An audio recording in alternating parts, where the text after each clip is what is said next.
उत्तराखंड में आयोजित होने वाले आगामी विधानसभा के बजट सत्र पर सियासत शुरू हो गई है। राज्य की मुख्य विपक्षी पार्टी कांग्रेस ने बजट सत्र को लेकर बीजेपी पर सवाल खड़े करने शुरू कर दिए। दरअसल उत्तराखंड की विधानसभा अध्यक्ष रितु खंडूरी ने हाल ही में प्रेस वार्ता कर सरकार से अनुरोध किया है कि आगामी विधानसभा सत्र गैरसैंण के बजाय देहरादून में आयोजित किया जाए, क्योंकि गैरसैंण में अभी सत्र के लिए आवश्यक तैयारियां पूरी नहीं हो पाई है।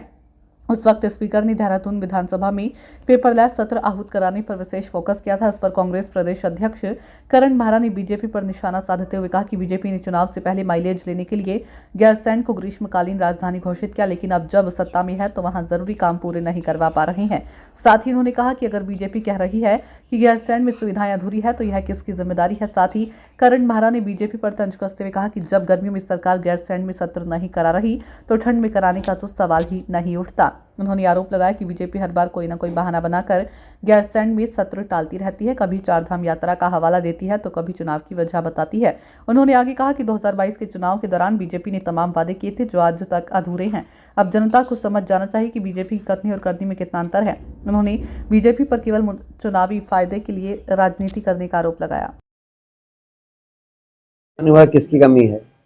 चुनाव से ठीक पहले बीजेपी ने चुनाव में माइलेज लेने के लिए गैरसैंण को ग्रीष्मकालीन राजधानी घोषित किया। अब वो चुनाव खत्म हुए 3 साल से ज्यादा का समय हो गया है और अगर अभी तक वहां काम नहीं हुआ है तो इसकी जिम्मेदारी किसकी है? सरकार की है। अगर गर्मियों के मौसम में